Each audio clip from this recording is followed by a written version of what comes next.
Assalamualaikum warahmatullahi wabarakatuh. Alhamdulillah rabbil alamin. Hamdan katsiran tayyiban mubarakan fih. Kama yuhibbu rabbuna wa yardah. Wassalatu wassalamu ala asyrafil anbiya'i wal mursalin. Wa ala alihi wa sahbihi wa man tabi'ahum bi ihsanin ila yaumiddin, amma ba'du.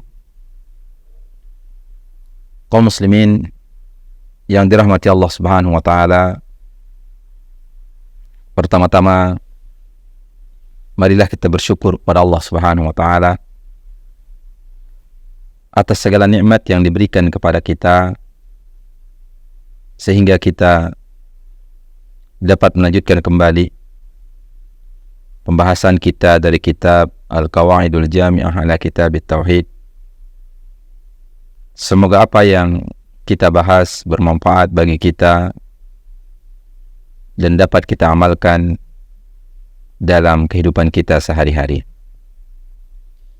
Kemudian salawat serta salam kepada baginda Rasulullah SAW beserta para keluarga-keluarganya dan sahabat-sahabatnya, serta orang-orang yang selalu istiqamah mengikuti sunnah beliau hingga hari kiamat. Kaum muslimin yang dirahmati Allah Subhanahu wa taala, alhamdulillah pada pembahasan yang lalu kita sampai pada kaidah yang ke-38. Yang mana pada pembahasan kali ini kita akan melanjutkan kepada al-qaidatut tasi'atu wa thalathun, yaitu kaidah yang ke-39. Kaidah yang ke-39 adalah min kamali tauhidillahi wa ta'zimihi sidqul halifi billahi wa tasdiquhu fi halifihi idza ghalaba 'ala dhanni sidquhu. Yaitu di antara kesempurnaan tauhid kepada Allah dan pengagungan kepada Allah Subhanahu wa taala, yaitu sidqul halif, jujurnya orang yang bersumpah atas nama Allah. Orang yang bersumpah atas nama Allah, dia jujur. Kemudian wa tasdiquhu fi halifihi, dan membenarkan sumpah orang yang bersumpah atas nama Allah idza ghalaba 'ala dhanni sidquhu, jika prasangka yang lebih pada kita itu dia jujur ini. Kalau kita lihat dia ini jujur. Di sini ada dua hal. Yang pertama adalah orang yang mengucapkan sumpah. Yang kedua adalah orang yang diberikan sumpah itu. Orang yang mengucapkan sumpah, yang pertama hendaknya ia bersumpah atas nama Allah. Yang kedua, dia harus jujur di dalam sumpahnya. Kemudian orang yang kedua adalah yang diberikan itu sumpah. Pertama adalah ketika orang itu bersumpah di depannya atas nama Allah, hendaknya dia ridha, hendaknya dia menerima, puas dengan sumpah tersebut kalau secara ghalibul dhanni, secara mayoritas prasangka, bahwasanya orangnya jujur. Ini yang dimaksud oleh kaidah ini. Maka disebutkan di sini, fa idza halafa ahadun billahi wajaba alaihi an yasduqa ta'ziman lillahi. Maka apabila seseorang bersumpah atas nama Allah, maka wajib bagi dia untuk jujur. Karena kenapa dia jujur? Karena pengagungannya kepada Allah Subhanahu wa taala. Jangan hanya sumpah saja mengatakan wallahi wallahi, demi Allah, tapi dia dusta di dalam sumpahnya. Dia tidak benar. Demi Allah saya sudah melakukan ini, padahal ia tidak melakukan. Maka orang yang bersumpah itu ketika dia menyebut nama Allah sebagai tanda pengagungannya kepada Allah, dia harus jujur. Jangan menjual nama Allah Subhanahu wa taala. Ia berbohong di dalam sumpahnya. Ini yang pertama. Yang kedua, wa 'alal mahlufi lahu. Yang kedua adalah kepada mahluf lahu. Kepada orang yang diarahkan sumpah tersebut. Misalnya saya mengatakan kepada seorang, apa kamu sudah melakukan? Orang itu mengatakan, demi Allah saya sudah melakukan. Nah, ucapan dia kepada saya ini dikatakan sebagai mahluf lahu. Apa yang harus saya lakukan? Ketika dia bersumpah atas nama Allah, an yusaddiqahu. Hendaknya kita mempercayainya. Karena dia mengatakan, demi Allah saya sudah melakukan, maka saya percaya. Kenapa saya percaya? Karena dia telah bersumpah atas nama Allah Subhanahu wa taala. Idza urifal halifu bisidq. Jika orang yang bersumpah itu ditahu dia jujur dalam sumpah. Au ghalaba 'ala dhanni sidqu. Atau yang lebih prasangka kita, dia itu jujur. Maka hendaknya kita terima. Perkara ini adalah perkara yang sangat penting sehingga Syekh Muhammad Ibn Abdul Wahhab At-Tamimi menaruhkan bab ini ke dalam kitab Tauhidnya.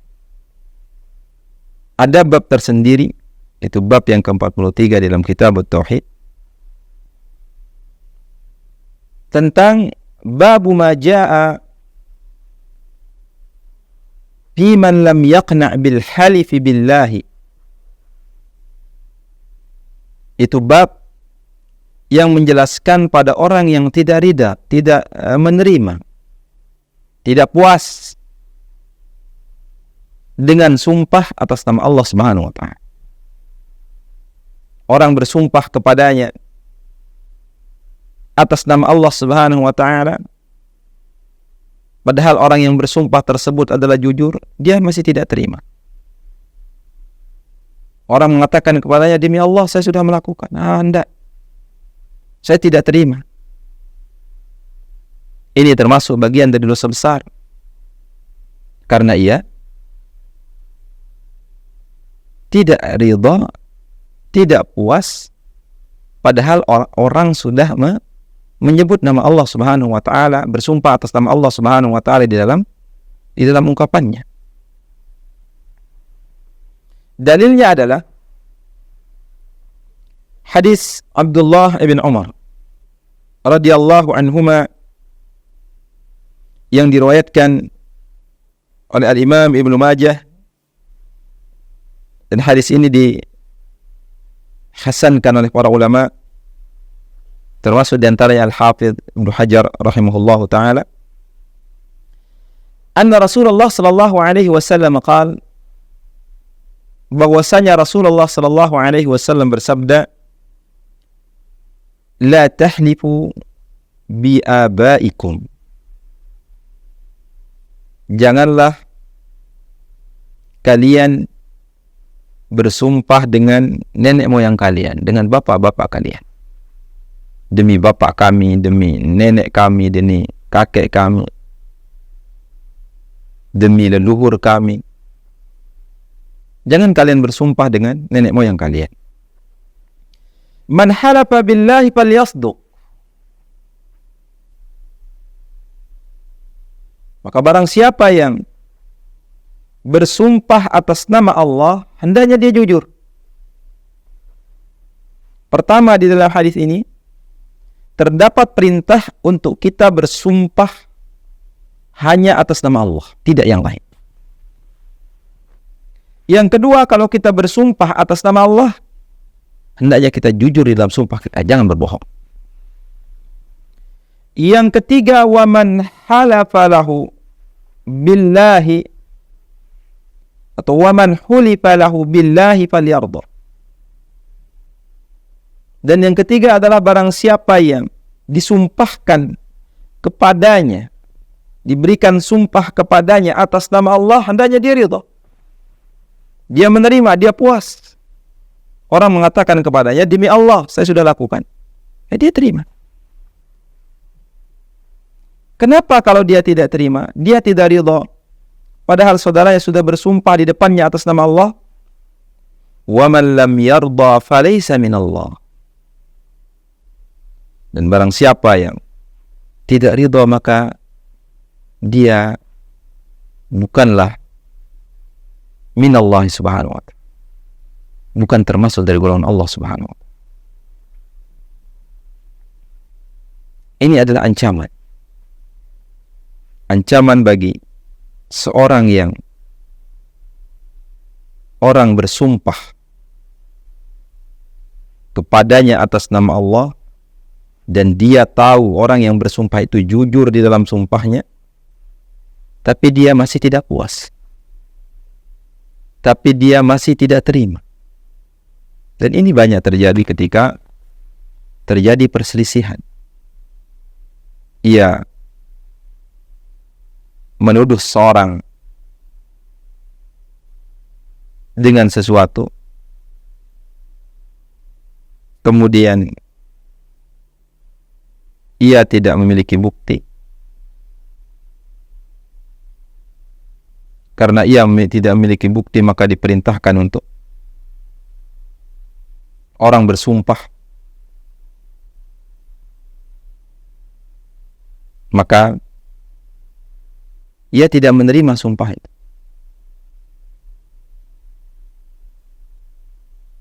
Maka ini adalah termasuk dari kabair.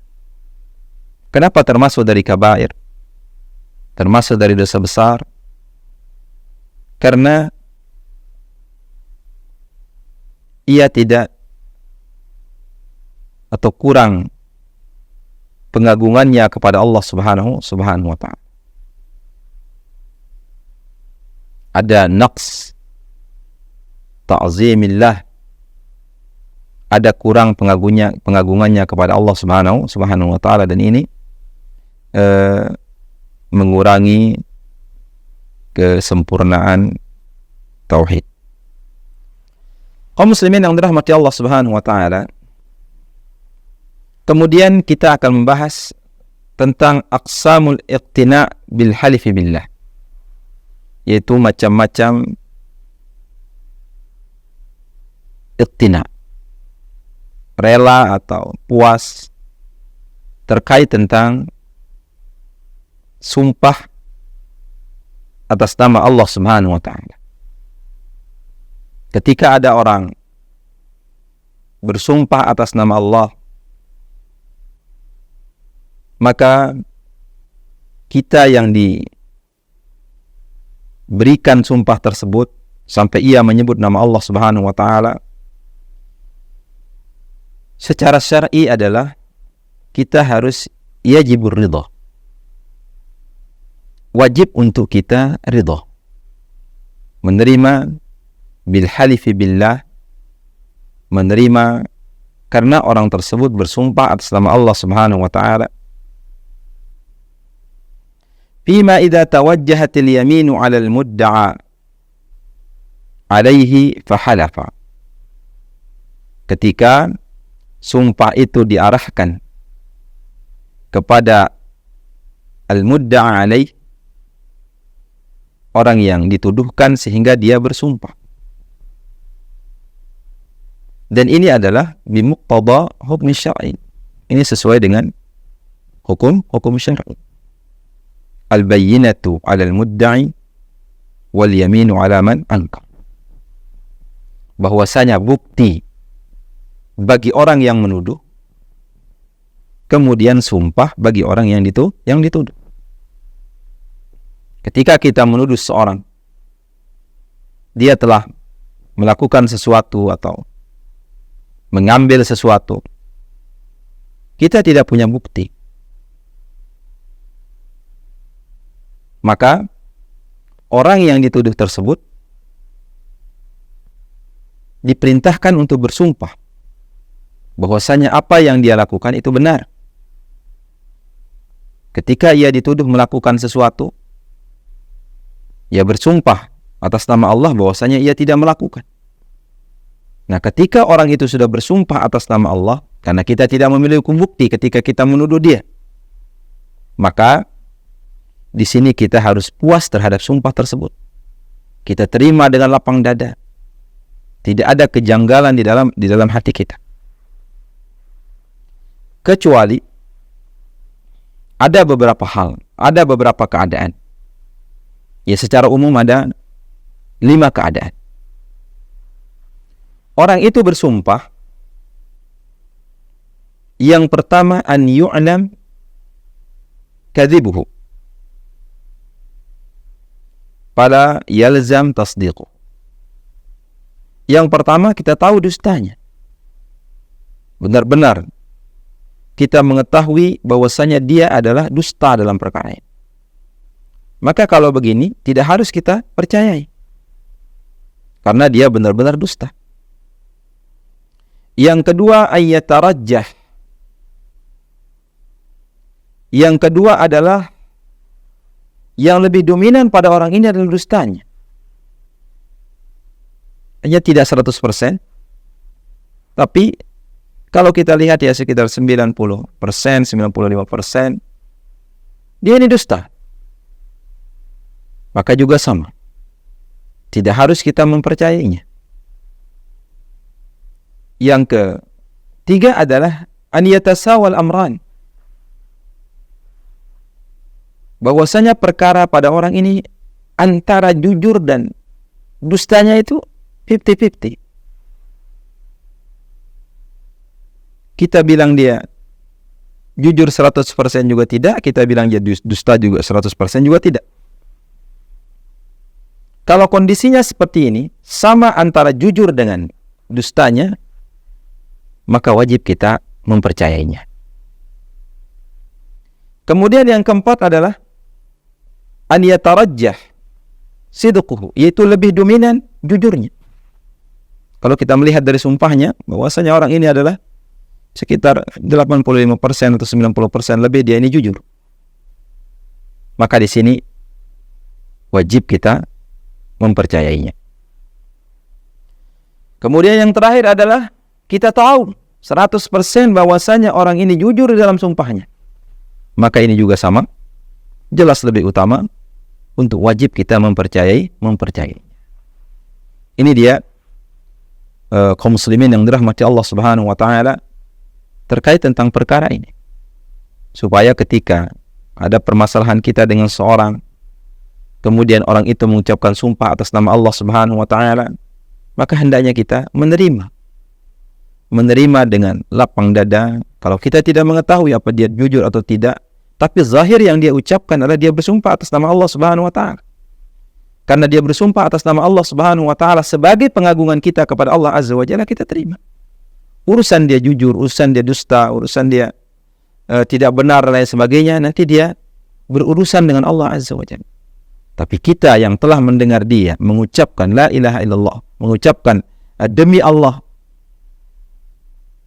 mengatakan wallahi, maka di sini hendaknya kita mempercayainya, menerima, rela, puas dengan apa yang diucapkan sebagaimana yang disabdakan oleh Rasulullah SAW dalam hadis yang diriwayatkan tadi, yaitu hadis Ibnu Majah dari sahabat yang mulia Abdullah bin Umar bin Khattab radhiyallahu anhuma.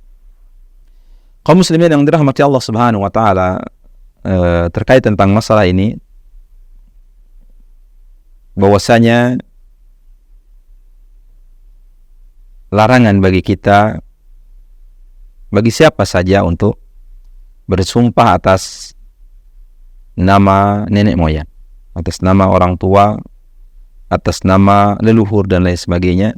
Intinya adalah bersumpah atas nama selain Allah Subhanahu wa taala, dan larangan ini adalah litahrim, menunjukkan akan keharaman. Kemudian yang kedua,